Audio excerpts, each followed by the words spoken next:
The coffee shop was small, clean, and deliberately comforting. I was the only customer.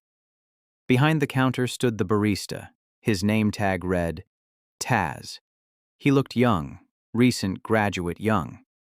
Clean, curated, and slightly pretentious in the way that suggested he took pride in knowing the difference between single-origin beans and mass-produced blends. He was attractive in an unremarkable way. Human. As he prepared my drink, silence stretched between us. Wanting to break it, I made a joke. Awkward, harmless, unfunny. There's not enough foam in the world to satisfy me. I gestured vaguely at the cup, already brimming with foam. I expected an eye roll, a forced laugh, polite indifference. Instead, Taz stopped. He looked up at me slowly. His lips stretched into something that resembled a smile, but the expression never reached his eyes. Trying to ease the discomfort, I made another joke, something equally forgettable, something about coffee. Halfway through, Taz froze. His hands stopped moving. His mouth curled as if he were about to speak, then failed. His eyes widened. And then, his body jerked violently as though struck by an electric current. I flinched. His fingers tightened around the rim of my cup before suddenly releasing it. The cup shattered on the floor. Scalding coffee splashed across his hands, steam rising where it hit his skin. Something in his face broke. His eyes flickered. His jaw clenched, and then his entire body went slack. Limp. Unresponsive. If I stared hard enough, if I allowed myself to believe it, I could swear a dull blue light flashed briefly across his iris. A symbol.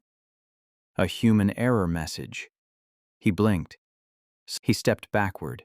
His movements were clumsy, uncoordinated, like someone newly learning how to use a body. I shouldn't be here. His trembling fingers fumbled at the knot of his apron. I shouldn't be here. Then he looked at me. I died last month. My stomach dropped.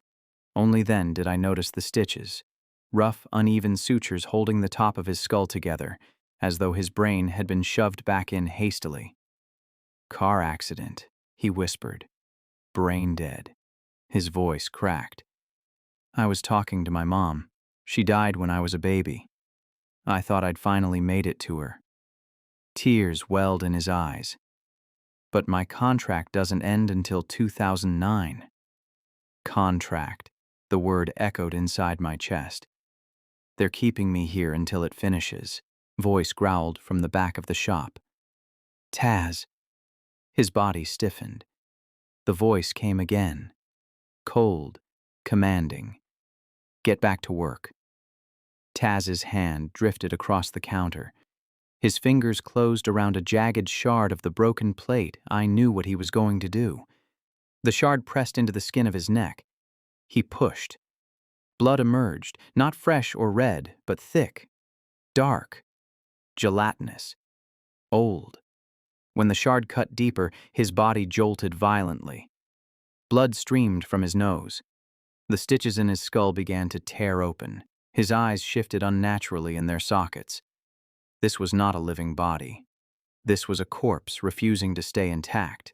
The shard fell from his hand. His body snapped upright as though yanked by invisible strings. The desperation drained from his eyes, replaced by something empty. Inhuman. Yes, he said. The voice corrected him. Yes. What? Yes, sir. The smile returned, wide, vacant, obedient. Taz was gone. Only the employee remained. Another worker appeared, a smiling brunette. When she tilted her head, I heard the unmistakable sound of bone snapping. A bullet hole gaped in her skull, disturbingly fresh. She smiled at me anyway. Then the boss stepped forward. Middle-aged, sweaty, smiling far too wide. Do you need anything else? He asked, daring me to comment. He slapped Taz's shoulder. Expect the best from our favorite employee, since 2006. Taz laughed. His head shifted slightly off its axis. I left without my coffee. Outside, the cold air hit my lungs like a shock, but it didn't clear my head. They were trapped. Dead people, working endless shifts, bound by contracts even death couldn't void. And I had seen them, which meant one terrifying thing. I was still alive, and they weren't sure how long they'd let that last. Thanks for watching. Don't forget to like, share, and subscribe to Graveyard Narratives. Some stories don't end here.